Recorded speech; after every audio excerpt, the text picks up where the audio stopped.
Hello everybody and welcome to this build video for the Tamiya 1/48th scale de Havilland Mosquito Fighter Bomber Mark 6. That is a mouthful, isn't it? As I'm sure many of you know, I am predominantly a 1/72nd scale modeler, but I'm always prepared to dabble in something a bit larger if it's something special, and I love the Mosquito, so that definitely counts as something special. There is already a designated unboxing video for this kit, so if you want to see that and haven't already, then there should be a link appearing above and in the description below if I remember to add one. Otherwise, join me now as we take a look at how I built this, quite frankly, rather lovely looking kit.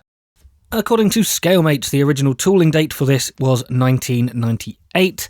For the number of parts, I counted the ones in the instructions that were required for me to do this particular build. There are more that are unused, but it's about 132-ish, maybe. There are 3 schemes included in this kit. 2 are for an FB Mark 6 and the third is for a Night Fighter Mark 2 version. And for the recommended retail price here in the UK, it's a little bit tricky as it's not commonly available at the moment, but around £26 seems to be in line with what I would expect.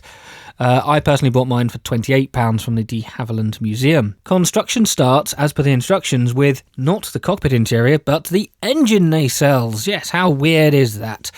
The entire kit is modular according to the instructions, so you assemble the engine nacelles onto the wings, all undercarriage, everything first, then work on the inside, and then stick the fuselage halves together, the wings on, and they're all done. So that is more or less what I did, although there were some variations to make things easier for painting. Now we have all these holes on the inside of the wings. There's of course the lower edge. It tells you what they are for. So we have option or scheme A, B and C. A has just 2 bombs, B has 8 rockets, and C has only detection equipment, radar equipment, whatever, antenna sticking out the wings. As I am doing scheme A, I am drilling out 2 holes for the bomb mounting points exactly as labelled. The instructions are very clear as to which holes that you go and drill for which scheme, so if you do make a mistake, it is on you and not Tamiya. Don't forget that there is a landing light or whatever light that needs to go in both sides. I just use standard contactor for this. I'm not that fussed if I get a little bit of fogging because it's on the bottom of the wing. But I did go over with this Hatakka aluminium just to paint the sort of lens or an impression of the lens so that it looks a little bit better when viewed. Top and bottom wing sections can then be glued together and put to one side whilst I started working on the cockpit itself. This is what I meant when I said modular, because I wanted to paint everything interior green that needed to be. We have different options for the cockpit or the instrument panel. C has what I believe, well, it says there it's the radar, but I believe it's a Night Fighter exclusive panel added to it, obviously. And down here as well. Obviously, as I'm doing a bomber version, I don't need the radar equipment on there. So I'm following the instructions for schemes A and B. The panel is finely moulded, so we have raised detail for all the instruments.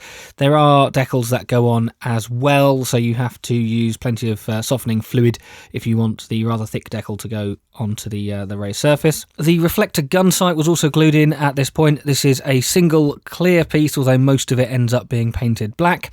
This was a mistake on my part because I managed to break it repeatedly, and in fact it is not in the final product, the finished kit.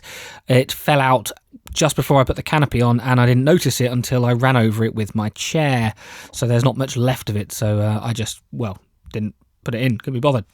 But there are various controls. We've got these wheels, whatever they're for, elevators, trims, undercarriage, who knows, and the instrument pad, the flight stick, sorry, not the instrument panel, the control stick, which is in 2 parts, which is horrible. So we have this base, which you can see goes underneath the pilot's seat, and then you have the handle that goes on top.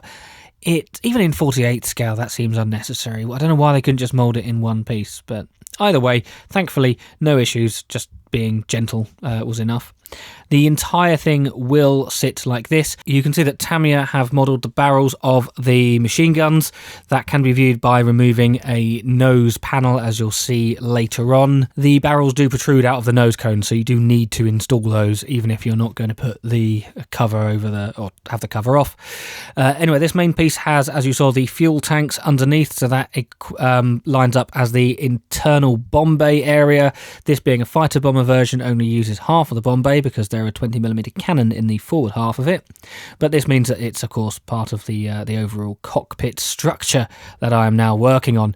And we have the transmitter and receiver that go behind the second man's head. And whilst these various parts were drying, I could then go back towards a previous part of the assembly, which is all of the nacelles and undercarriage and all of that nonsense. The wheels have the hubs moulded separately, at least on one side. So you've got half a wheel with hub on one side and then half a wheel without the hub on the other side.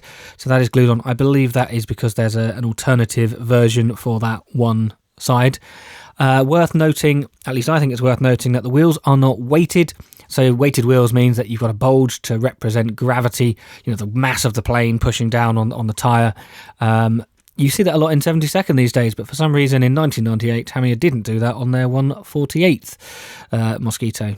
Anyway, going on to the undercarriage legs themselves, it's important to pay particular attention as to which side that extra support strut goes, because it is only on one side, and of course it could easily be mistaken. You could easily try and fit the wrong side of the undercarriage in, so they're not symmetrical. It does matter how they go. You've got these incredibly flimsy struts that, well, I say they're incredibly flimsy, obviously on the real thing they weren't, but it felt very flimsy on here. I did not glue the wheel into the legs at this stage because I wanted to spray the entire thing silver and then be able to turn the wheel and paint them black that way. And because the strut goes the entire length or width of the undercarriage, you can't put the wheel in afterwards without modification. So that seemed to be the logical way of doing it. Also got this mudguard, which in 72nd is always so flimsy, but here it just latches on beautifully to that support strut. Yeah, very, very nice indeed. I opted to glue the hard points for the 500-pound bombs at this stage. Had to very quickly do the maths because it gives it in kilograms. What's that? It's a 500-pound bomb. So these don't necessarily need to go on right now, but they're going to be painted the same colour as everything else, so might as well. This bit is the pilot seat, which has, it's not symmetrical, but it has an arm that needs to be glued on, and it was very flimsy and it liked falling off. In fact, it did fall off a couple of times. I ended up painting it separately and then gluing it on and then tidying up the paint afterwards. I don't know why, it was just this piece that decided it didn't want to stick, but it was. But you can see here how on the left side it latches onto the back, and on the right side it latches onto the side of the support. Returning to the bomb bay, we have this mounting point, this mounting frame for the rear 500-pound bombs. Only half of the bomb bay is used, as I've already mentioned, because the front half has 20mm cannon. Now, Tamiya have used this piece to represent the breech end of the 20mm cannon. I don't know why they didn't just make a piece that represents more of the barrel and just connects in, because this is a bit flimsy and I was very worried about it falling over, which it did. As you can see here, it's already leaning. I had to straighten it up several times.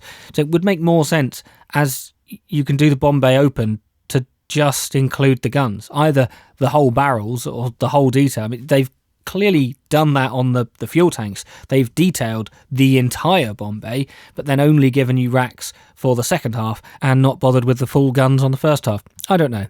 Anyway, on this scheme, don't forget to open up this little hole in the tail because there's a little skid type thing. And then the classic Mosquito kit separate nose.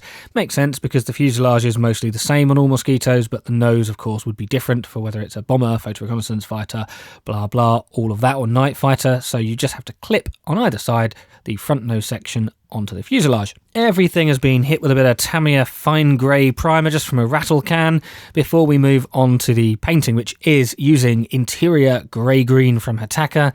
As usual, this is blue line, which is for brush, therefore some Hataka acrylic thinner to thin it to a reasonable consistency for my airbrush. I don't know particularly what ratio I used. I just sort of chucked it in until it looked about right and then sprayed, and if it didn't feel right, then I would adjust. That's a very unprofessional way of doing it, but hey, it's what I do.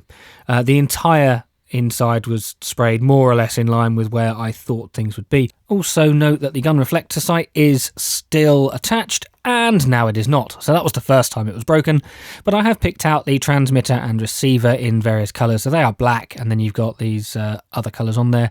We've also got underneath the second man seat some was it life raft or something, so that was picked out as well. And there's a fire extinguisher down there, lovely bits of detail, just miscellaneous colours, so there's no point going over them. The fuel tanks were a bricky red colour, so that's just something that I mixed using, funnily enough, a brick red and some red. And then we have the decals for the instrument panel. As I mentioned, these instrument panels are incredibly textured, they're very, very thick, so it did take a fair bit of decal solution, microsol, microset, to try and get these buggers to sit properly. And Tamiya have also provided decals for the seat harnesses. I found it much easier to keep the pilot seats separate up to this stage. It's then glued on prior to giving everything a wash, which once again is Citadel colours, contrast, basilisk sanus grey or whatever, just thinned with some water. I find that grey is a much better colour for a wash than a black. It just gives good texture without it, dominating or overwhelming. I did also go over pretty much every surface with a bit of silver dry brushing as well, just to make it look a little bit worn. I quite like this. This is one of the better interiors that I've done. You see here, it's just got a little bit of sparkle. Okay, yes, some of the grey was washing away. What I tend to do actually is test the thickness of the wash just on the plastic that isn't going to be seen. And I also sprayed my initials in there because sometimes I get overwhelmed by a bit of ego. Either way, that can now all be joined together and await the rest of the aircraft to be glued to it. The engine nacelles, well, they have exhausts. I wouldn't normally paint exhausts this early, but I did because there would be a shroud over them, as you can see here, but the shroud covers them anyway, so it's irrelevant what colour they are. You really don't see anything, maybe the tiniest bit at the front. But honestly, I could have just dropped some wash in there at the end and probably would have got the same effect. Of course, they're not symmetrical. The nacelles can only fit in one particular direction. I found the fit of them to be, again, beautiful. It's kind of the theme of this kit. There are no fit issues. Now, when the wings came to join the fuselage, there is a very significant a lot of resistance trying to get the wing spar over, and it's because of these big circle pieces. Now the circle pieces actually have this little pin that locks in, so you can see here there's a little indentation, and you push that in and it locks in with the pin that was on the spar from the fuselage. I don't really know why they've done it this way, but it originally put up a lot of resistance, and then when you get it right, just the satisfying click that, yep, you're home, love it, stick the pin in. Very nice. It is now at the state of construction that I find particularly satisfying. It's where everything falls together. So the tail surfaces, the wingtips, as you see here. Probably worth noting that there are a couple of different options for wingtips with this kit, because the Night Fighter version has extra navigation lights, I think, something like that. The instructions are pretty clear, so you shouldn't have a problem. The nose cone, as mentioned earlier, goes around the gun barrels, hence why you have to glue those gun barrel pieces in for the completed result. And I'll talk about this cover specifically later. The Bombay doors are all moulded as one piece, again making it difficult to count the pieces. So it needs to be cut in half to have the front section all as one piece, and then the remaining half cut in half again to have separate doors. The kit gives an option for doors closed, but it gives you the parts already moulded for the doors open, which is what I ultimately went for. It's nice that they tell you how to convert it to having the doors closed. But it is odd that the default is open. Well, I say it's odd. I suppose it's easier for them to mould. Either way, the barrels for the 20mm cannon go in the bottom here, and the doors will later on be glued in place like this. On to the canopy, the window, the big clear dome. It has moulded lines on the inside and the outside. Now the instructions tell you to put decals on to represent the internal framing, but these are a different shade of interior green because I'm using Hitaka grey green and not this incredibly green one that Tamiya have on the decals, like ridiculously green. I don't think I've ever seen interior green quite like that. I opted to go for this Edward mask set, which I had to buy from eBay because apparently everywhere, every major retailer has it out of stock. And this covers the exterior frame only, well, and the wheel wells, but I didn't really care about that. I was just doing it for the canopy. I opted, therefore, to hand paint some of the interior framework just with the same Hitaka grey green that I had used for the interior. Once that was done, the mask was applied and the outside was then painted in the Hatakka grey-green as well. And you can also see that there is a blob of blue tack in the door because now we're ready for painting. I've used Citadel Chaos Black Primer. It's running low, unfortunately, and it's quite expensive, so I'm kind of annoyed that I'm going to have to get some more. And I've tried this mottling effect. So this Insignia White, just some Malayo Vodelaire. That was a good slip up, wasn't it? Some Malayo Vodelaire just sprayed in kind of a marbling pattern. I've never tried this technique before. So this was a little bit of trial and error for me. We've then got some medium sea grey, again from Hatakka, because at time of making this kit I didn't have a suitable Vallejo medium sea grey. This paint relies on being thinned perfectly. I'm not sure if I've ever really got it perfect, but this wasn't too bad. The plan was to spray some thin coats on so you can still get some of that marbling effect. And then the ocean grey colour was the same thing on top. And another thing which I've not done before, because I'm marbling, I'm basically painting the camo pattern twice. So I'm painting just the grey sections, again, thinly to try and keep some of that mottling visible. This does mean that I spent about 3 or 4 times longer painting this kit than I normally would. But I had a good time with it. I'm glad I tried this on something 48th rather than 72nd, although more on that in a future video. It's not a particularly time-efficient way of painting a kit, but as long as the result is good, I think it's probably worth trying again. I'm now using the Vallejo RAF dark green because the Hatakka one became solid little lumps, nearly broke an airbrush and ruined a kit and made me very upset.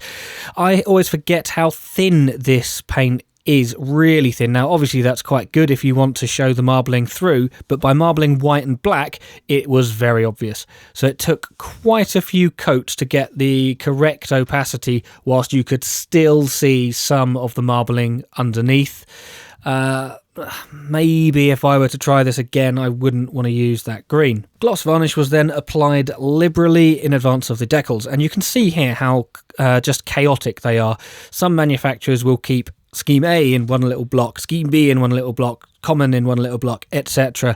Nope, not Tamiya, it's just whatever works, decals everywhere, just figure it out as you go. Now, a lot of people say that Tamiya decals are quite thick, and I think it's true that they are thicker than, for example, Cartograph. As long as they fit nicely, that's not a problem. However, it's the fitting nicely bit which is a bit of a problem. The starboard side of the Mosquito has a support strut down it. It was a strengthening beam, basically. And getting the registration over that was an absolute pig, and it split a couple of them, which will be seen in the end result. Not ideal, but hey, it is what it is. We also have these do not walk sections above the metal bit near the engines or above the radiators, and there is a bit of silvering there, and I can't think of a single Mosquito that I've made that hasn't ended up with some silvering on that part in particular. It's just because it's a large clear piece, and even with the amount of gloss that I chucked in, it still somehow just ended up with a bit of silvering. Kinda sucks. I ignored the instructions with putting the undercarriage legs in as early as they suggested. Obviously I wanted the wings on the fuselage first to make it easier for painting, but they can now go in, and they can only go in one way, so you can't actually get them the wrong way round. They will, well, I suppose they will fit, but it would be one heck of a struggle, but they fit neatly in like this. And then we have the final pieces like the cover, which I didn't glue on, which I really should have done, and the propeller blades. We have these poly caps which go inside here, and then this mounting ring, is that what it's called? I don't know. And then the cowling goes over the top. They then slide onto a pin which has been moulded into the wings. In theory, as long as you don't get any glue in any place that you shouldn't, these propeller blades will therefore turn. Mine do, slightly, but they're a bit stiff because of the polycap. We find ourselves now drawing to the end of construction. We have the bombs to put on. The kit is supplied with 4 500-pound bombs. Each one is 3 pieces, top, bottom, and the ring that goes around the back. You can see that these were primed in black, but that's mostly just because of where they were on the sprue. I went over and just primed a load of stuff whilst it was still there. The bombs all fit together very nicely, and they're all interchangeable. They're basically made from 2 sprues, so it's actually 2 copies of that. Whilst they were drying, I could add the various legs. You've already seen how the Bombay legs go, but the undercarriage legs are exactly the same. There's a little pin moulded in.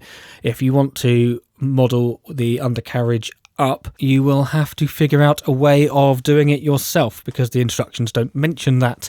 I believe you would just be able to remove the pins and close the legs that way. Fairly early on in the construction, it wants you to add these opening, what I assume are pistons or something like that for the bomb bay doors. I didn't because that would make a protrusion and I didn't want to snap them off because I know what I'm like, so I had to squeeze them in now. Strictly speaking, they're the wrong colour. They should be silver and I painted them green, but I didn't care. The bombs were then painted in RLM 83 and glued on, 2 under the wings, 2 in the bomb bay. Why did I use a German colour? Well, because it's a different shade of green and that's good enough for me.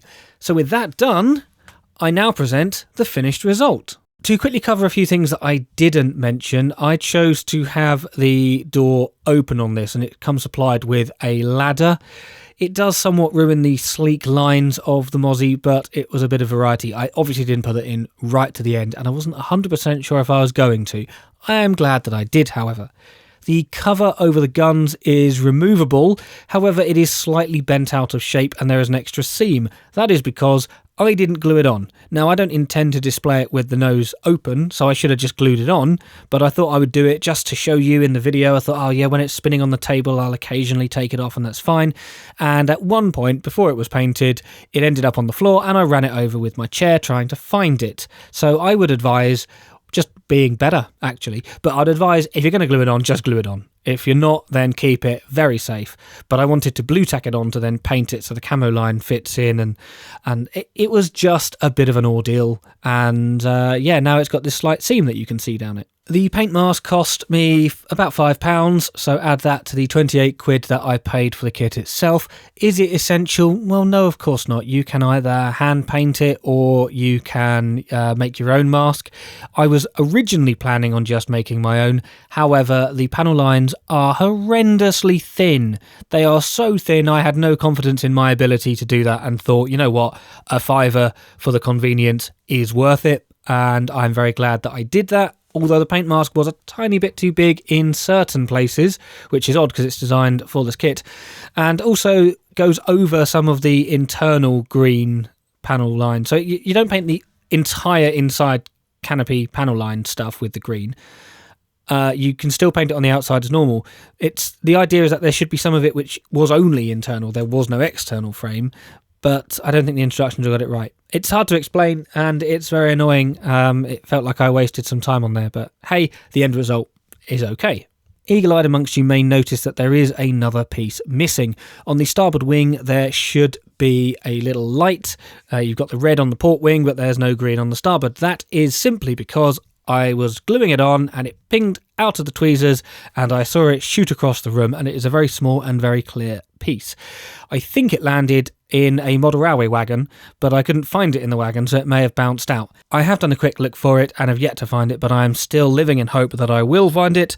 Otherwise, I might fashion a replacement out of some Clearfix or something. But I didn't want to wait. It could be months before I find it, so I thought I'd just get the video out anyway. The actual kit itself is spectacular, and I highly recommend everyone buys one. It is truly beautiful. Now, I'm biased because I love the Mosquito, so I'm always going to say that a kit of a Mosquito is worth it, but this really is worth it. For under 30 quid, for basically the same sort of price as you can get a 72nd scale Mosquito, I don't see why you wouldn't want to get this. And don't use that excuse for space, because I don't have space for this either. So if I don't have space and you don't have space, we're the same.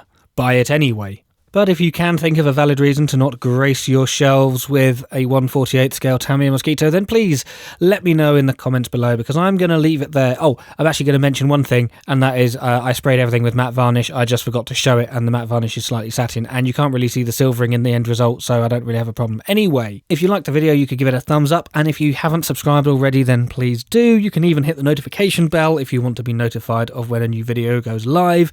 It will either be every Sunday or every other Sunday, depending on my outside of YouTube schedule. And if you'd like to be kept even more up to date with filthy spoilers about what's on my desk before anyone else, then you could become a channel member like these people appearing on screen. I'm very grateful if you can join them. If not, it doesn't matter. Just watch the video and give it a thumbs up, and that's all good for me. But for those extra people, thank you very much. I'll be sending some spoilers your way shortly. And with that, I'm off. Thank you for watching. Goodbye. And I genuinely have another Mosquito to build.